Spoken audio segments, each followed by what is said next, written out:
Et donc, Olivier et David, venez me rejoindre pour la dernière table ronde donc sur l'IA. Tu veux que... vas-y, mets-toi là. Je vous passerai le micro. Donc effectivement, pour aborder le sujet du moment qui est l'IA, mais surtout, merci, le sujet... Enfin, surtout l'IA dans la production, parce qu'on parle beaucoup d'IA dans la créativité, dans la création.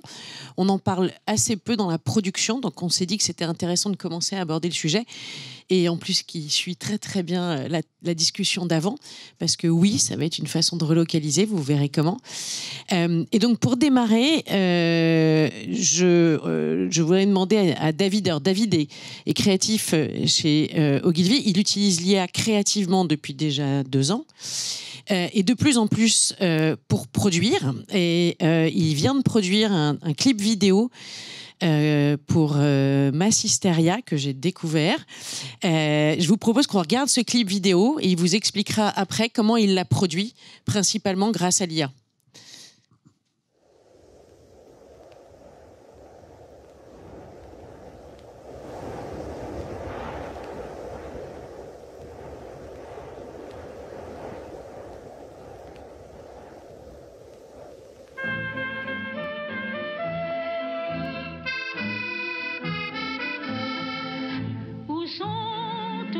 Amants, tous ceux qui m'aimaient tant, jadis quand j'étais belle, adieu les infidèles, ils sont je ne sais où, à d'autres rendez-vous, moi mon cœur n'a pas vieilli pourtant, où sont tous mes amants?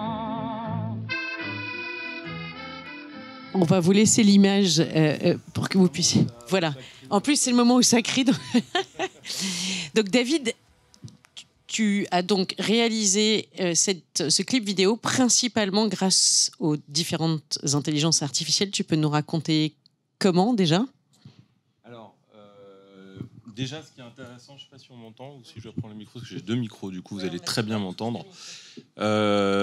Effectivement, Massisteria avait un brief assez simple. C'est on a une chanteuse qu'on veut utiliser qui s'appelle Fréhel.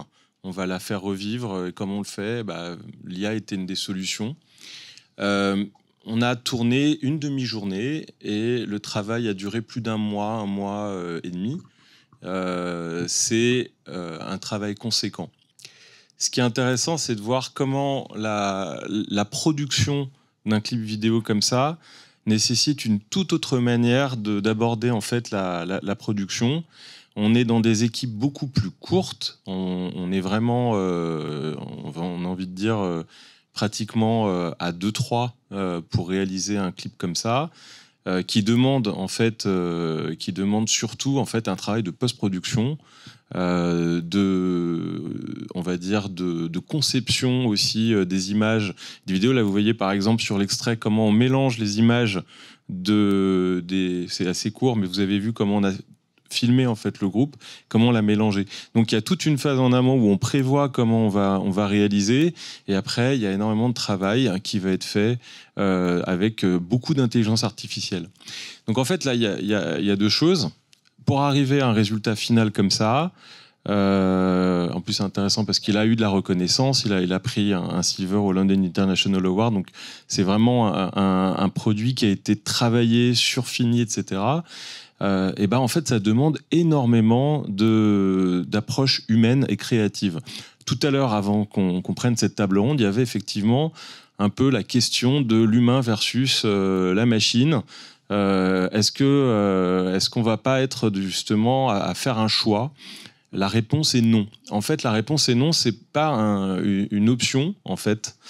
Il n'y a pas, pour que vous compreniez bien, il n'y a pas quelque part un outil où il y a une boîte de commande qui dit prompt, imagine le clip vidéo de Massisteria. Ça n'existe pas. Vous l'avez vu peut-être un petit peu avec ChatGPT, vous l'avez vu peut-être un peu avec des images. En fait, une IA va fabriquer n'importe quoi parce que en fait, vous n'avez pas donné assez d'éléments. La réalité de la réalisation, et c'est là où la valeur créative, la valeur des talents va rentrer en ligne de compte, elle va s'opérer à partir du moment où en fait il y a une autre chaîne de fabrication qui est certes nouvelle, mais qui va supposer des talents avec à la fois des nouvelles compétences, mais aussi avec des anciennes compétences de montage, compétences d'effets spéciaux, compétences de réalisation, compétences de création et de conception.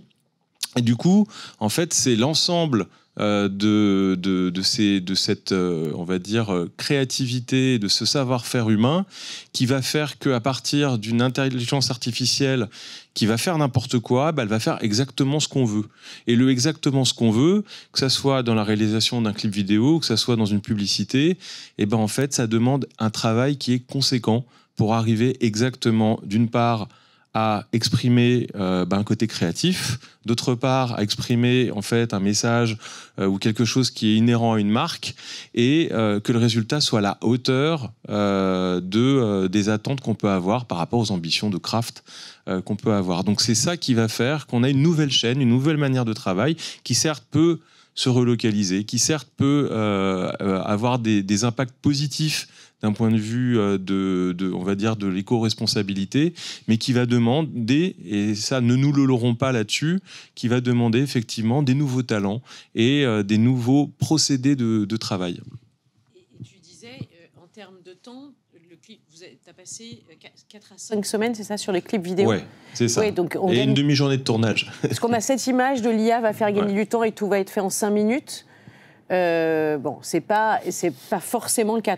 On peut pas dire qu'il y a un gain de temps et c'est pas forcément le sujet. Il y a un gain de qualité, c'est-à-dire qu'on peut faire des choses inouïes, on peut faire des choses qui ne sont pas possibles. Là, vous avez vu dans les images des choses qui correspondent à l'esthétique d'un groupe de métal français, il faut être très clair. Et donc, on arrive à faire des choses qui n'auraient pas pu être possibles, ou en tout cas qui auraient nécessité des budgets effectivement conséquents, voire impossibles, parce qu'il y a des choses qui ne sont pas possibles tout simplement. La vue de la Tour Eiffel, à un moment, qui est pratiquement en béton, ça, c'est pratiquement pas possible. Donc c'est pour pousser aussi plus loin l'imaginaire, pousser plus loin la création, pousser plus loin ce qu'on a en tête, et ça demande effectivement un temps énorme. Voilà, ça demande un temps énorme parce qu'on réalise, on dompte aussi l'intelligence artificielle, et ça c'est l'élément le plus chronophage. Beaucoup de tests aussi et d'essais. Beaucoup d'essais, et puis du montage, et puis des choses aussi traditionnelles qui, elles, sont incompressibles dans la manière d'aborder. Et alors, Olivier, Adobe intègre maintenant beaucoup d'IA dans ses outils. Même question, en quoi ça va aider les agences créatives à créer, mais aussi à produire demain ? Et est-ce que ça va remplacer les créatifs ? Alors, j'ai la même réponse que mon camarade. Non, ça ne va pas remplacer les créatifs. Évidemment, chez Adobe, notre but, ce n'est pas de remplacer un créatif, mais c'est de lui donner des nouveaux outils. Mais un nouvel outil, c'est comme tous les outils, ça s'apprend. C'est ce que tu disais très justement avant. On ne peut pas prompter n'importe quoi. On peut prompter n'importe quoi, mais ça va donner n'importe quoi, évidemment. Donc, le but, ça va être aussi d'apprendre à prompter. Et pour apprendre à prompter, il faut éduquer l'esprit. Éduquer l'esprit, c'est aussi une démarche créative. C'est-à-dire qu'on alimente notre esprit avec, que ce soit de la littérature, du théâtre, de la musique, etc. Et ça va nous aider à prompter au mieux. Nous, dans nos outils, on a intégré les IA à différents niveaux. On a intégré évidemment l'IA pour l'image, on a commencé avec du son, on propose bientôt des choses pour de la vidéo. Et ça ne va pas, le but n'est pas encore une fois de remplacer, mais bien de proposer d'aller plus vite dans certaines étapes. Nous, on veut libérer de la créativité. Alors, en quoi on va la libérer ? C'est que, par exemple, quand on doit faire un mood board ou quand on doit faire une recherche graphique, plutôt que de passer des heures à aller shooter des choses, pourquoi ne pas les prompter rapidement ? Encore une fois, pas forcément pour un produit fini, parce que, comme tu le disais encore très justement, il faut l'intervention de quelqu'un qui sait faire. C'est que actuellement, vous générez une image, eh bien, très souvent, dans 99% des cas, il y aura une petite retouche derrière, un petit éclairage à refaire, et ça, c'est un savoir-faire. Et c'est le savoir-faire du graphiste. Mais ce que je cite avec le graphiste, c'est pareil pour quelqu'un qui va être sur de la vidéo, c'est pareil pour quelqu'un qui va travailler sur de l'audio, etc. Donc, en effet, on propose des outils qui vont faciliter la génération d'images, entre autres, mais c'est pour permettre d'ouvrir un peu plus j'ai envie de dire, chakra créatif, pour imaginer des choses qui ne seraient pas imaginables. Et pourquoi pas envisager ça presque sur de la pré-prod, mais pas que, mais par exemple, pour pouvoir générer une série d'images qui va nous servir d'inspiration pour ensuite réaliser réellement cette image. Avec des vrais, pourquoi pas un vrai shooting ou des vraies choses comme ça, avec peut-être une qualité meilleure. Enfin, ça va permettre de libérer l'imaginaire. Donc c'est en ça qu'on essaie de travailler, parce qu'on n'a pas pour vocation de remplacer les créatifs, loin de là. La créativité est quand même au cœur de notre ADN chez Adobe. Donc on est très axé sur ça. C'est un nouvel outil qu'il faut savoir dompter. Et David, tu me disais aussi que un des rôles qu'on va avoir effectivement, on va dire en agence ou même dans les agences de production, c'est de connaître les différentes IA et de connaître ce qu'elles font et de savoir les maîtriser, savoir effectivement prompter. Et ça, c'est des nouveaux métiers qui arrivent, qu'on voit arriver en France aussi. Alors, je n'appellerais pas forcément ça des nouveaux métiers. Ce qu'il faut se dire, c'est que tout à l'heure, en introduction, on a parlé d'un élément que je trouvais hyper pertinent, c'est que la production et la création, en fait, ne devraient pas être séparées. Et en fait, je pense que l'avènement de l'intelligence artificielle générative, c'est un peu la manière de vraiment créer un continuum entre la création et la production. Les métiers dont on vient de se parler ne devraient pas être séparés. Il ne devrait pas y avoir ce que je déteste, un prompt engineer. C'est un truc qui paraît horrible. Non, en fait, il faut déjà, pour faire des belles images ou des belles créations, avoir une grande culture de l'image. Ça, c'est très simple. Et c'est vrai que quand on fabrique avec de l'intelligence artificielle, c'est la culture de l'image qui va rentrer dans les prompts. C'est celle-ci qui va nous permettre, la culture, par exemple, de savoir shooter, qui va rentrer dans les prompts. Et donc, ce continuum, il est effectivement très intéressant parce qu'il va permettre de faciliter effectivement la conception. Il peut aller jusqu'à la production. Et effectivement, il va supposer j'appellerais ça trois grandes skills qu'il va falloir aujourd'hui imaginer comme étant un peu des skills clés de la valeur de la création jusqu'à la production et qui vont pouvoir se partager. La première, c'est effectivement savoir créer et prompter avec les intelligences artificielles. Elle est aujourd'hui vraie à la fois pour les concepteurs, les créatifs, les directeurs artistiques et même les rédacteurs aujourd'hui, les concepteurs-rédacteurs, qui l'utilisent pour pouvoir imaginer, mieux façonner en fait ce qu'ils ont en tête et pour être plus clairs en fait dans la chaîne de production. Mais aussi, il y a deux autres skills. La skill qui, elle, va passer peut-être parfois un peu plus vers la production, qui est celle de combiner, c'est-à-dire savoir utiliser plusieurs intelligences artificielles. On parlait de lip sync tout à l'heure, on peut parler des technologies plus évoluées de captation, on peut parler de deepfake, on peut parler en fait de beaucoup de différentes technologies qui permettent de commencer soit à articuler, soit à déjà un peu produire. Et puis, il y en a une nouvelle qui est apparue, qui, elle, est beaucoup plus technique, mais qui va faire partie dans la valeur de la production, qui est en fait la skill d'entraînement.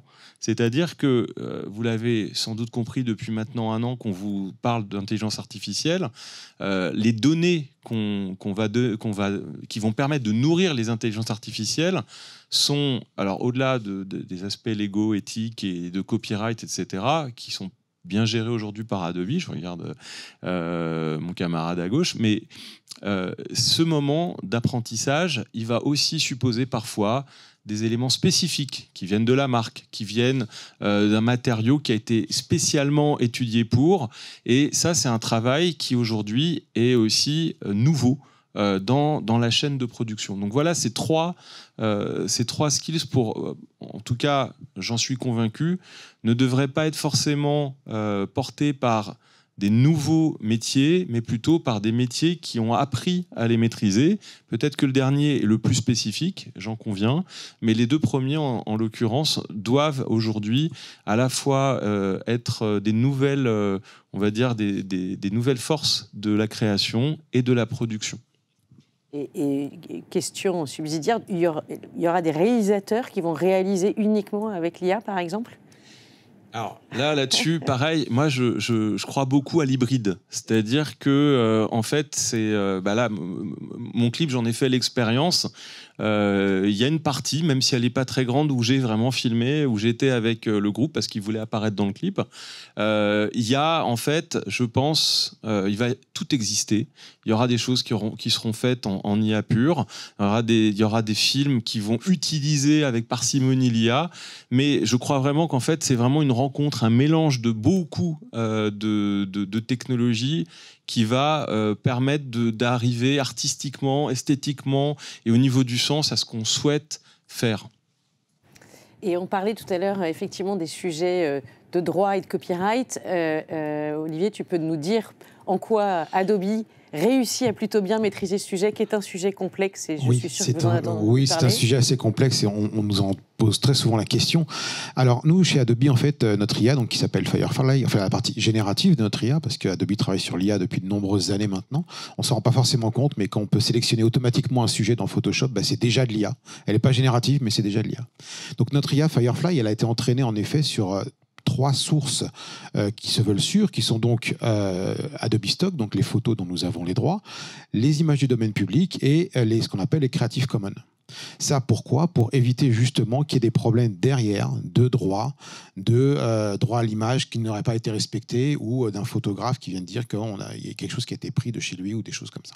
Donc voilà, nous on fait très attention à ça et c'est pour ça aussi que peut-être qu'on a pris un petit peu de temps au départ pour arriver sur ce marché. On a voulu sécuriser toute cette partie-là, ce qui nous semble importante. On est tous, enfin en tout cas pour beaucoup des créatifs, et en tant que créatif, on n'a pas forcément envie que notre travail soit pris à mauvais escient, et encore moins sans notre autorisation, ça va de soi. Donc du coup, nous, on a intégré ça dans toute notre solution, parce que notre IA, on l'intègre de plus en plus dans plus en plus de nos produits, qui est une chaîne complète.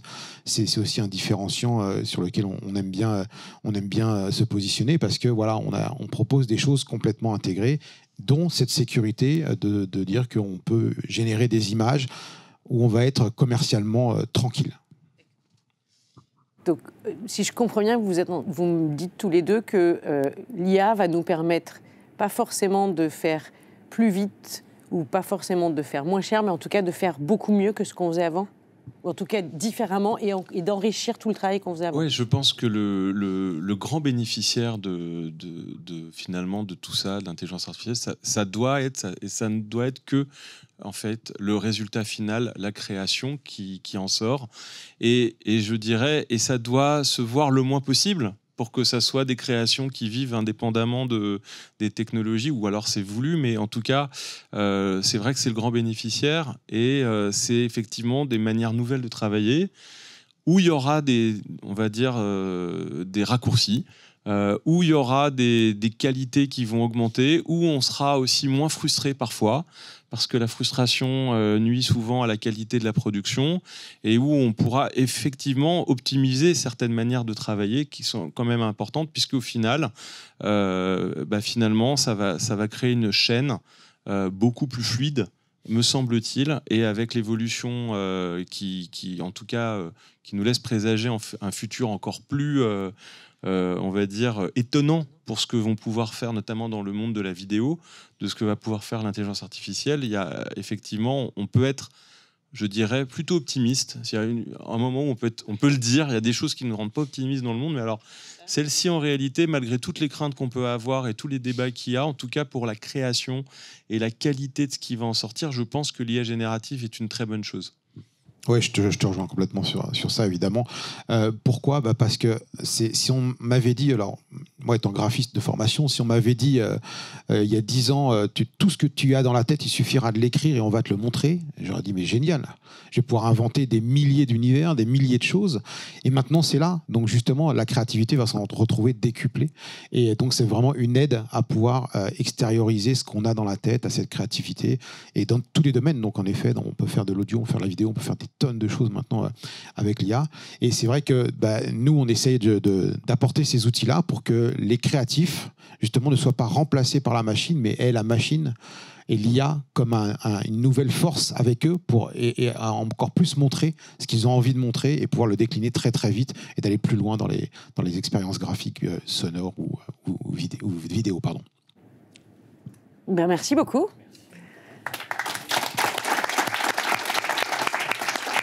Ce qu'il y a des questions ?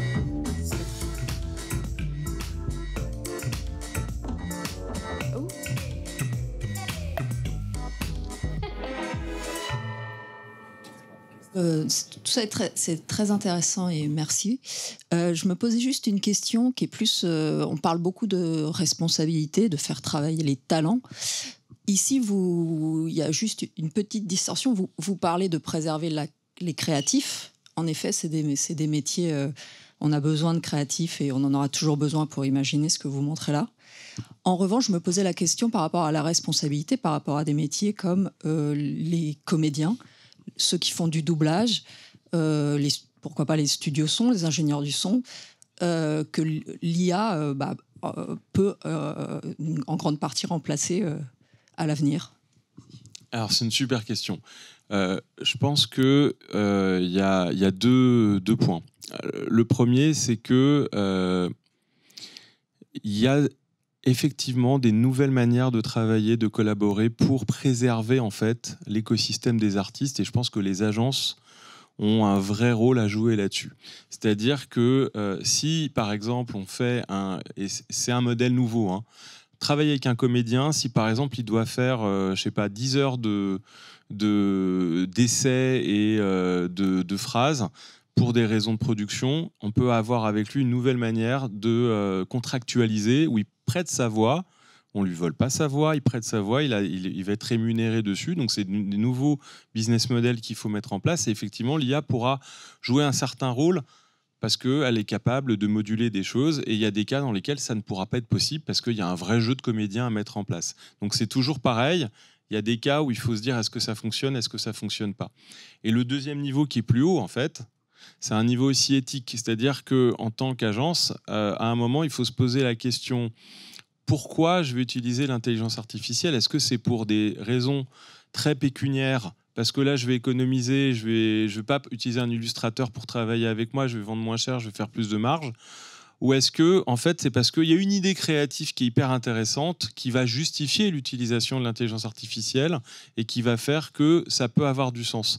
Et en fait, c'est cette question qu'on doit se poser en permanence sur la chaîne, en fait, où je vais introduire l'intelligence artificielle et les conséquences qu'elle pourrait avoir sur les talents. Parce que là, il faut être vraiment très très clair, c'est que c'est pas un écosystème viable à moyen et à long terme. C'est-à-dire que si on détruit en fait les métiers qui ont servi même à nourrir l'intelligence artificielle, il y a un moment en fait où on va être dans une humanité où en fait l'art ne sera que dans les mains des intelligences artificielles. Donc du point de vue de l'impact philosophique, c'est gravissime.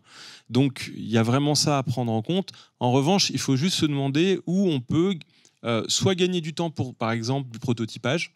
Voilà, c'est vrai qu'il y a un peu parfois, et c'est vrai, le métier de roughman, il faut être clair là-dessus, est un métier qui aujourd'hui va peut-être disparaître parce qu'en fait, c'est des choses qui sont construites, qui n'ont pas d'existence finalement dans le produit final, mais qui sont là pour aider finalement à exprimer des idées, exprimer des choses que les créatifs avaient en tête. Donc ces métiers-là, peut-être vont disparaître. En revanche, si je suis un illustrateur, demain peut-être, j'ai ma patte, mon style, que je vais pouvoir aussi peut-être louer si j'ai des accords et un agreement entre moi et les gens qui l'utilisent. Donc je peux permettre que mon style soit utilisé, mais je suis rémunéré pour, parce que tout simplement je permets cette utilisation, donc avec mon accord. Et puis mon talent d'illustrateur en tant que tel peut aussi faire valoir un trait, une finesse que peut-être l'intelligence artificielle ne peut pas avoir. Et ça va dépendre évidemment du cas d'utilisation. Et c'est un sujet évidemment clé et qui est clé pour nous, agences. Notre rôle en tant qu'agence va être bien d'utiliser l'IA pour créer de la valeur et pas détruire de la valeur. Et effectivement, je pense que c'est le rôle de la HACC, des agences de la HACC, mais c'est aussi le rôle de toutes les marques d'avoir ça en tête. Parce que si on crée de la valeur avec l'intelligence artificielle, au final, il n'y aura plus de valeur du tout. Donc c'est une très bonne question et c'est effectivement tout le travail qu'il faudra qu'on fasse ensemble. Pardon, Olivier. Non, pas de souci. Juste pour compléter un tout petit peu, il ne faut pas oublier quelque chose, c'est que pour l'instant, l'IA, il y a quelque chose qu'elle ne sait pas créer, c'est de l'émotion. Donc du coup, je prends l'exemple du doubleur voix que vous avez cité. Reproduire une voix, on sait le faire. Maintenant, inclure le jeu d'acteur, c'est une émotion que l'acteur va transmettre quand il fait son doublage. Ça, on ne pourra pas le remplacer. Alors, en amont, pour faire des essais, pour aller plus vite, pour des maquettes, parfait. Par contre, au moment où il faudra avoir le vrai jeu d'acteur, ce ne sera pas, pour l'instant en tout cas, ça n'est pas faisable. Et en effet, ce serait que détruire de la valeur. Donc, si l'acteur, on le fait venir pour faire un certain doublage, c'est parce qu'il a ce style, il a cette patte, tout comme un créatif, tout comme un peintre, tout comme... Voilà, on peut en effet se dire que c'est tout ce qui fait leur singularité. Pour l'instant, l'IA ne peut pas le générer et j'ai envie de dire c'est bien complémentaire entre ce qu'on peut faire automatiquement et ce qu'on ne pourra pas. Et ce qu'il faut mieux pas que ce soit détruit, en effet. Donc, Question? Non? Eh ben, merci beaucoup. merci.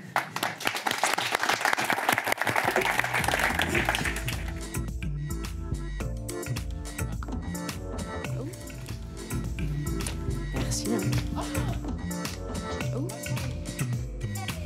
Marie. Je crois que je sais pas, David. Ah, j'adore, je suis trop contente. D'abord,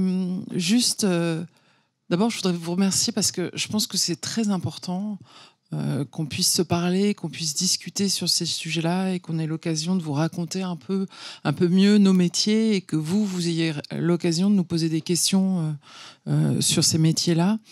Je pense que ce qui est très important pour nous, en tout cas, c'est de vous raconter que la production, c'est pas qu'une question d'argent. C'est vraiment une question de valeur. Et finalement, il y a une création de valeur dans la production. Que la production, c'est une deuxième création, en fait. Que quand la création arrive, elle n'est pas du tout finie. Elle recommence à ce moment-là. Et que la production, c'est une question de talent. Donc, c'est autour de ces sujets-là qu'on voulait discuter avec vous. Peut-être tu veux compléter sur... Moi, je voudrais remercier ceux qui sont venus. Ouais. Je voudrais remercier tous ceux qui ont préparé, parce que c'était un gros boulot, c'est super intéressant. Et je trouve que cette deuxième session est vraiment bien, parce qu'elle continue la logique dans laquelle on est, c'est-à-dire en transparence, comment est-ce qu'on arrive à faire une meilleure pédagogie de nos métiers. Et évidemment, là, c'est essentiel aujourd'hui, parce que la production, au final, c'est ce que le public voit, et que quand les annonceurs nous donnent un mandat, c'est le lien entre l'entreprise et le public. Et heureusement, ils ne voient pas les PowerPoints. Ouais, ça c'est mieux. Un peu plus joli. Et on mesure une marque à la valeur de ses productions. Je vais vous dire ça pour finir, parce que c'est évident quand ça concerne ses produits et services, mais c'est vrai aussi sur son image. Moi, je vois parfois des images de marques qui sont plus moches que les marques. Et parfois, il y a des images de marques qui ont plus de valeur que la marque. C'est dingue. Qui tractent la valeur de marque. Donc, ce que je veux vous dire, c'est on mesure aussi la valeur d'une marque à la valeur de sa production. Et puis le dernier point, c'est comme on est dans une logique d'échange et de pédagogie, tous les contenus qui ont été créés aujourd'hui seront à disposition et diffusés par séquence. Donc autour de vous, n'hésitez pas à vous faire les relais, parce que ça sera évidemment l'IA, mais comme les autres sujets, comme la relocalisation de la prod en France, c'est le sujet qui touche plein de gens, des concurrents, des collègues, des consoeurs, des confrères.